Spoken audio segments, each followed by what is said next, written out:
I'm here in Medjugorje and I'm with, what's your name? Stephen. Stephen, where are you from? I'm from Cork, Ireland. And you said how many times have you been in Medjugorje? I've been coming since 10 years now, I guess. 10 years. Every year. Why do you come back all the time? I guess I just feel like Our Lady just keeps inviting me back, and I get a lot of peace and consolation here.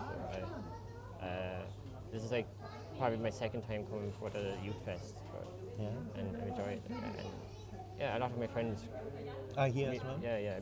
Oh, even when I'm just here by myself, I bump into people I know that from Catholic Ireland, like, so it's very, Beautiful. yeah. You always have been Catholic in your life?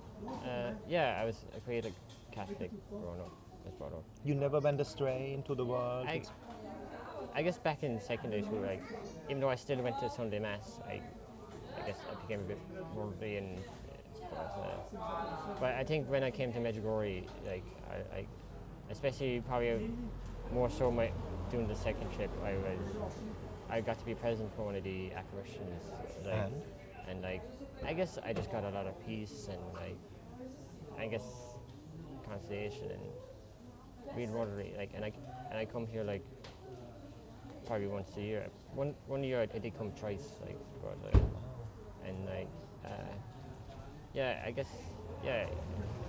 Can you describe that? Because a lot of people look for consolation. Yeah. How is the process here? How does that happen? I guess it's really the Holy Spirit that gives us consolation and like, but also like it's just, you know, a friend describes Medjugorje as like Catholic Disneyland.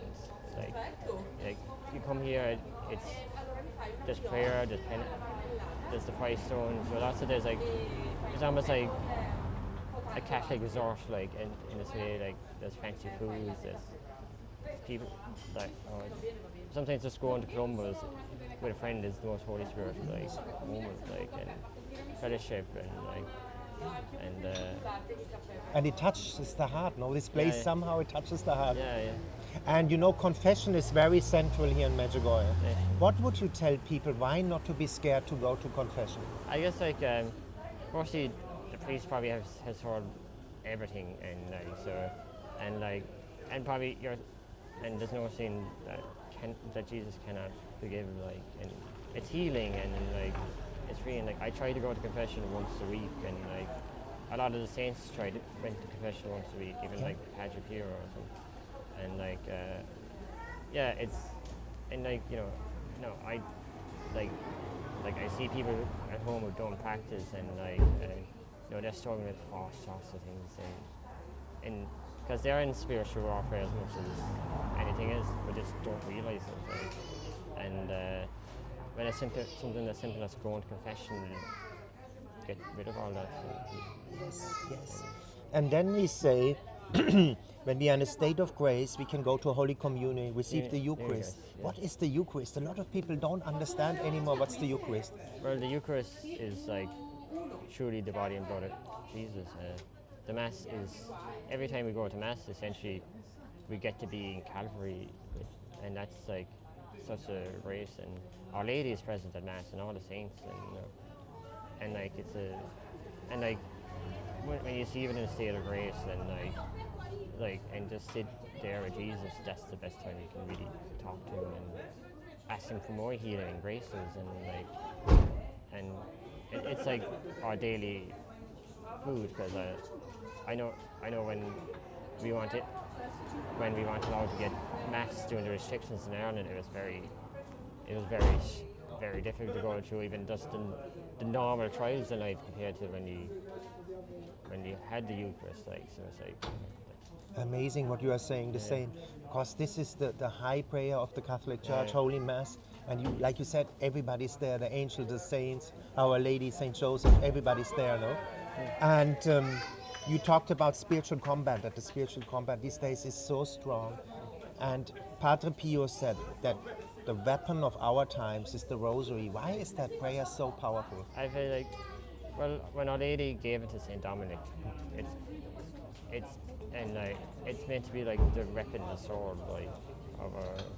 But also, like, I know I pray. Like, I try to pray at least all four every day, and like it's so consoling, and like, and even when you don't feel like praying, that's when you need to pray it the most. I find you get the most graces, and like, because when you just think hold the rose, you think of Our Lady, she comes like immediately to you, and that's like,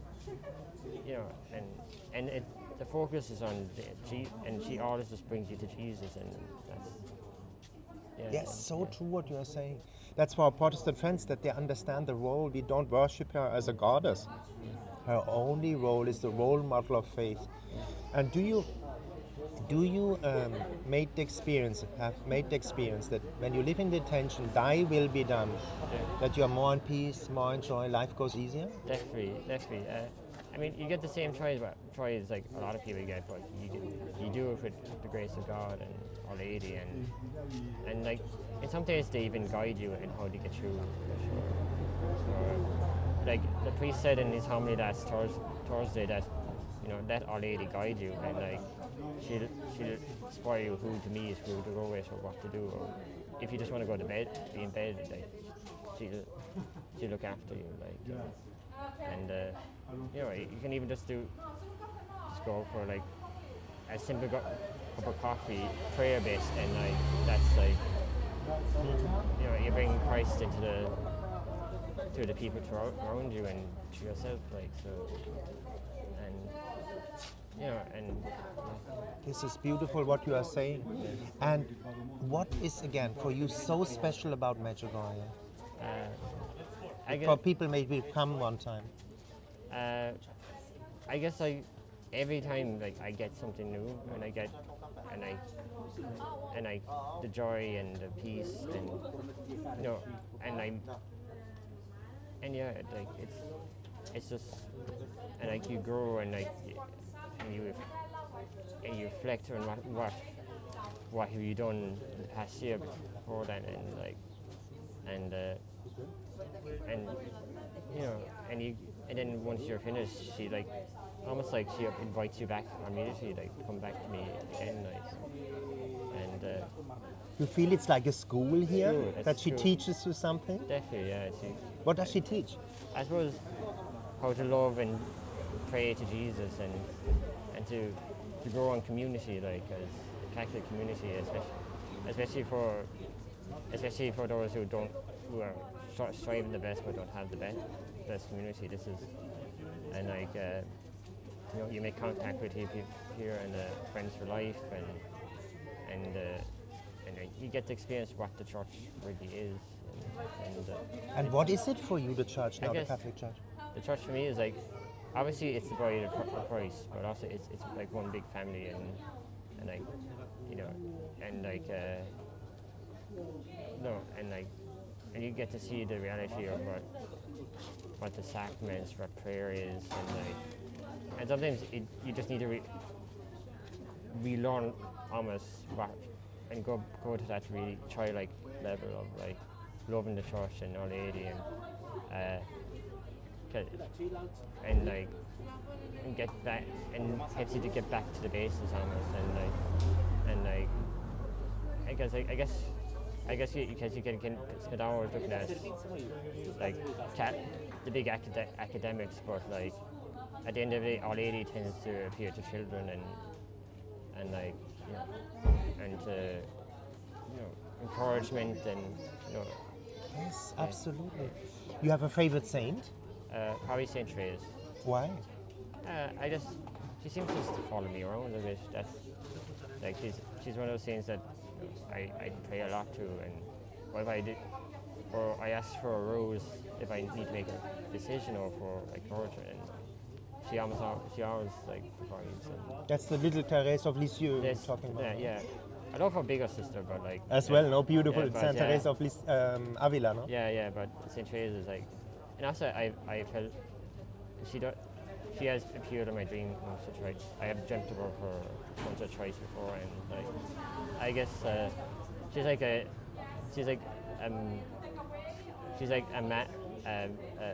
sister that's mad about me, like. Wow, beautiful. Yeah. And also, it's come popping in my mind, guardian angel, no? We have everybody has a guardian angel we should thank for, no? Yeah, we do. I do. Yeah. I try to pray to him every day, and angel guardian, and then, or like I ask him just almost to be like my phone and go ahead this friend of mine, or go give encouragement, or send this message to me, and I give them like the freedom to what God wills, and like they always give like, and like, yeah, and they're a great friend to have, and yeah. And at the end, what would you tell people? Why come to Medjugorje one time? I suppose probably the prayer, the community, the masses, the joy, the encouragement, the healing. There's like, and it's like essentially it's like Catholic Disneyland that was founded by Our Lady, you know, and like this. Like every year there's these one or two new things to do here, and like there's all the and like she always, I mean, you just come here once and like you just ask Our Lady to guide you, and like she will give you the right people, the right priest, and like right thing to say, and like in ways that I'm better, that far better than anyone, like. And Our Lady is very much our mother, like, you know, and that's her. Yeah, that's it. As Jesus said on the cross, one of the last gifts, John, look your mother, and to John, look your mother, and to Our Lady, look your son. No? Yeah. That's it. Wow, what can I say? Thank you for that beautiful interview. Thanks.